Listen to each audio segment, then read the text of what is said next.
Merhaba arkadaşlar, Smart ile çizimlere devam ediyoruz. İsterseniz hemen başlayalım. Öncelikle 100x200'lük bir rectangle çiziyorum. Evet. Hemen kat hale getireceğim.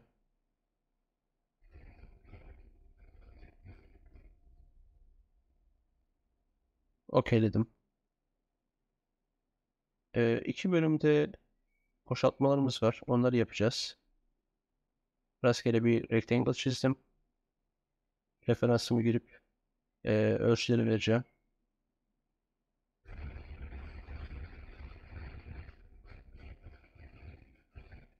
Remove extrude ve derinliği işaretliyorum. Okeyledim. Şimdi bu yüzeye tekrardan bir sketch açıyorum. Ve yine işaretliyorum.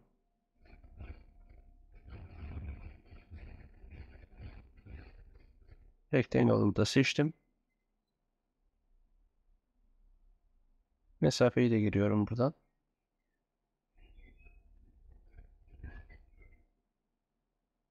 Remove extrude.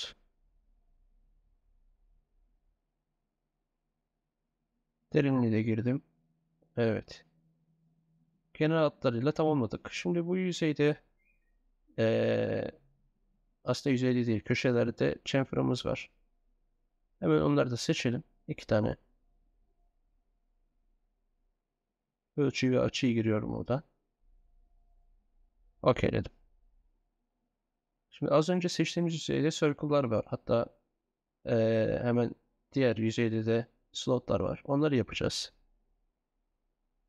Hemen buradan circle'ları yerleştiriyorum. Referansları seçip ve sonrasında da ölçüleri giriyorum.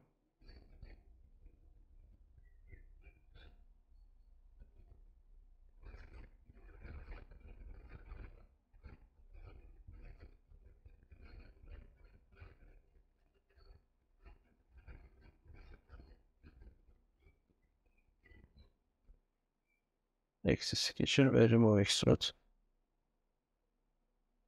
Evet. Şimdi bu yüzeyde az önce de söyledim.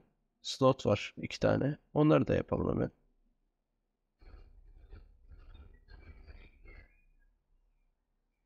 Tabii öncesinde circle çiziyorum ve sonrasında birleştiriyorum.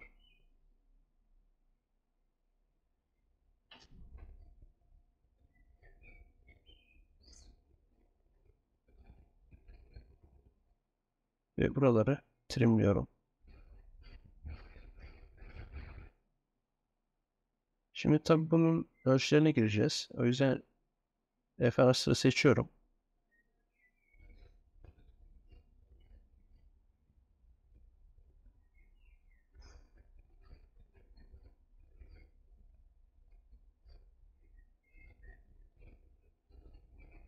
Burası sıfır noktası olduğu için seçebiliyorum.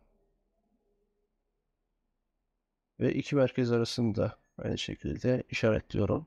50.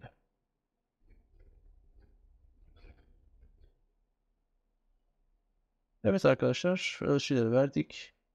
Remove extrude yapıyorum. Burası da tamam.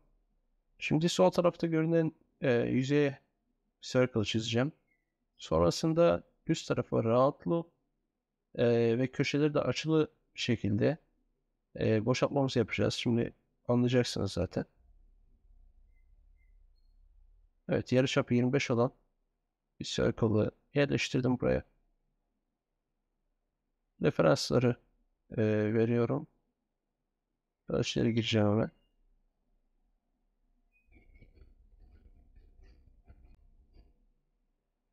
Şimdi çizgiyle bu köşelerden birleştiriyorum. Evet ve alt tarafı trimleyeceğim.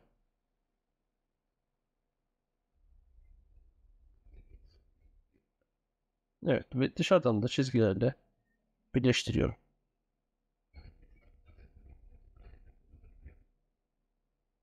Önemli değil nasıl olduğu. Evet.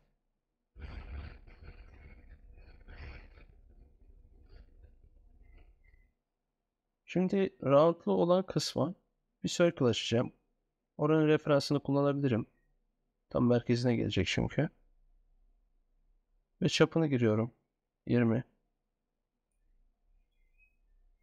Evet. Bunu da remove extrude yapıyorum. Evet arkadaşlar. Çizimimizi tamamladık. Umarım faydalı olmuştur. Bir sonraki çizimde görüşmek üzere. Kendinize iyi bakın.